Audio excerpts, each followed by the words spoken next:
A college senior has been targeted for deportation by another student over DACA. This all takes place at Transylvania University. Her name's Paula Garcia, and a fellow student put on his Facebook profile a picture of her and then said, "Everyone go report this illegal at my school," bragging about breaking the law. She then brought this up with the school and said, "Racists are emboldened today. He's inciting them to harass me and report me." She put that in a video and reported to the school's authorities, and they came back and said it's actually, according to the school, the activities don't violate the school's non-discrimination policy. The guy who uploaded this originally then went and did an interview with the Narrative Times, one of those online news outlets that doesn't know about grammar, and they wrote a headline saying, "All caps, illegal alien boast _S about being here illegal, and suddenly gets with an _S a all caps reality check." But it's weird because the university didn't originally said that it didn't violate their discrimination policy, but then issued a statement saying Transylvania University does not condone or tolerate hatred, bigotry, bullying, or harassment in any form, and will address any such behavior in a manner consistent with our policies, procedures, and values as a university. We value every member of this community on the basis of their humanity, not on the basis of their ethnicity, race, religion, gender, sexual orientation, or legal status. But this guy's going pretty hard after her.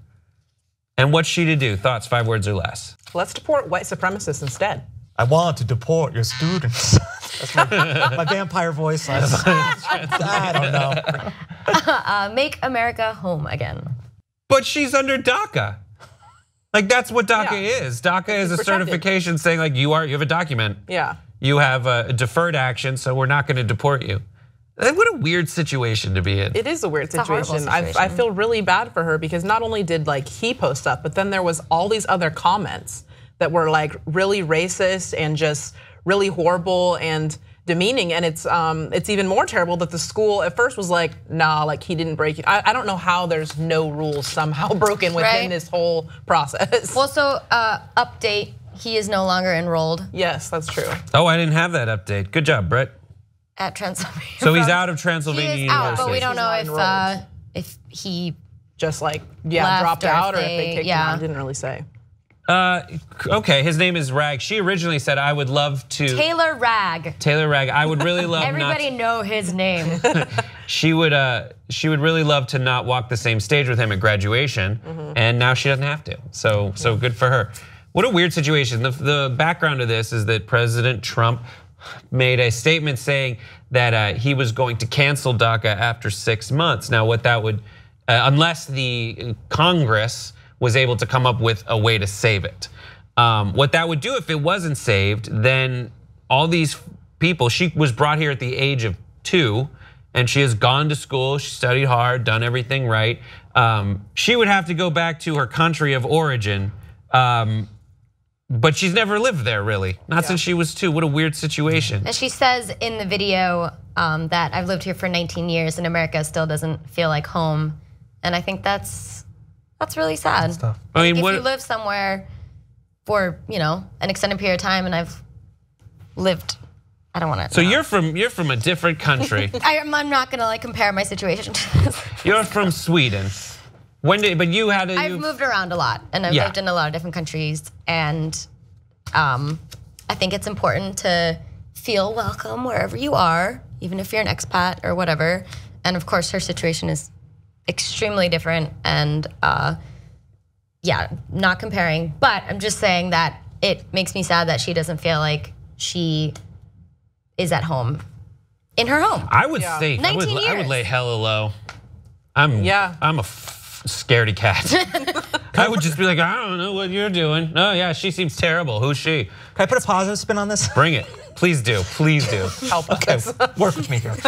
So you know how like boys and girls will say when you're young, like you pull a girl's hair means you like her? What if this is a very, very aggressive modern way to show a girl? No. He's negging her by saying deport. I like this attempt at making it positive. I wish that it were this way. I mean, I'm definitely wrong, which I often am. Well, it's like a Bobcat Goldthwait romantic comedy. Yeah, I'm just trying. Sort of, Where it ends up with her deported and him in prison. Yeah. So bad. Oh That's my love. God. That's But love. Some love makes you do I'm so things. impressed that I can't believe that she went out and made this video. That's so brave, I think. Like, I feel like I would just hide and cry. Yeah, I But don't know. for her to like come out and take a stand. Right. It's such a weird thing. I mean, another layer to this in the news was that there was a meeting between Chuck Schumer, who's a Democratic leader, Nancy Pelosi, who's a Democratic leader, and President Trump. And then after the meeting, Schumer and Pelosi came out and said, "We got a solution on DACA, and it doesn't involve the building of a wall." And then today, Trump goes, "That didn't happen." Oh my Even God. though a week before that, they had a meeting together, came out and they said, "We have a solution on funding the government for a little while and raising the debt ceiling," and that was real. And then they do it again and it's fake, and I don't know. And it's just, I think the main thrust here is how weird it must be and how difficult and terrifying it must be for kids who grew up here. Right. And they always say, through no fault of their own, are then told, okay, Obama puts into effect a program that will allow you to stay in the country, be documented and cool. And then Trump's like, we're gonna take it away from you. So all those people who had faith in the American government to just kind of go and say, okay, where do I sign to say that I'm legal here? Then it seems like they were absolutely tricked into coming out of the shadows just so they could be put on a list and then sent out of the country. It's really, really creepy and really, really bad, but I hope it works out well for Paola Garcia of Transylvania University, and that she does officially get that degree in vampirism that she seeks.